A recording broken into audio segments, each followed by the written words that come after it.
really the way I judge a song is whether it's going to be kept on the record or not is really it gets stuck in my head. Because if it can't get stuck in my head, if I want to change the channel, I assume that the listeners will want to change the channel as well. I mean, there's certain songs that aren't my favorites that are fan favorites, and vice versa. But that's because music is such a subjective thing. Everyone has different opinions of music. We've recorded 15 songs, maybe 12 make it, maybe 10, maybe 5 of them make it, and we go out and cut 10 more songs at Bismo Studio or Rosewood Studio or come back here at this house again. But the fact of the matter is, it has to feel good.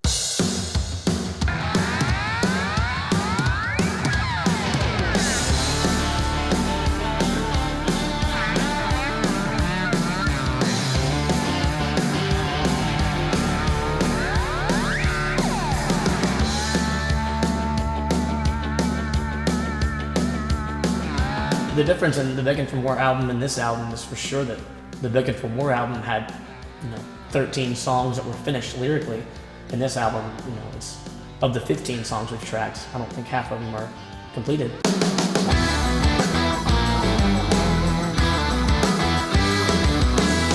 Begging for More would be what I would consider more your standard Nashville style recording sessions. In comparison, this was more of a rockin', get everybody in the room kind of as a band mentality. This is a rockin' album compared to Begging for More, and so I couldn't have put 3/4 of these songs on the last album. It just wouldn't have felt right and fit. Of this album, we used a lot more musicians. I used 3 or 4 different bass players, 3 different guitar players. Usually I always kind of stick with the same guy. I wanted to just really, I picked certain songs for certain players.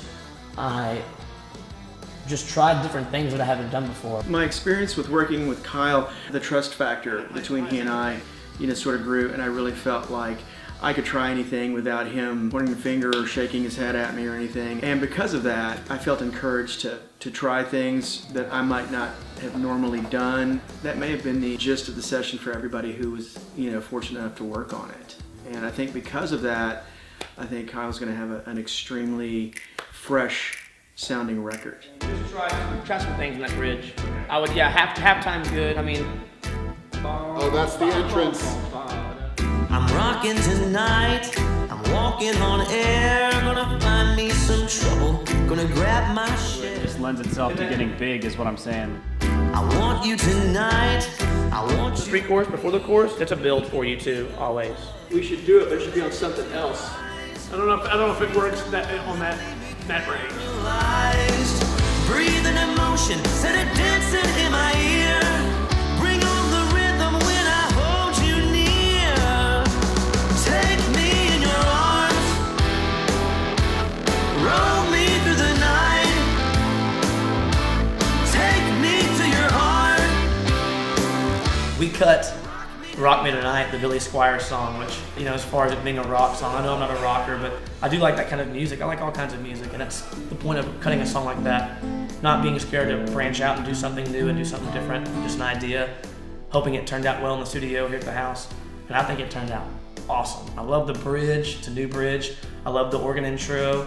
It's just a really cool song. I think the reason Kyle wanted to include some covers on this album, as a fan of music, it's really fun to take a song that you like and really try to make it your own, or just to pay homage to your favorite artists or your favorite songs by covering them. Take me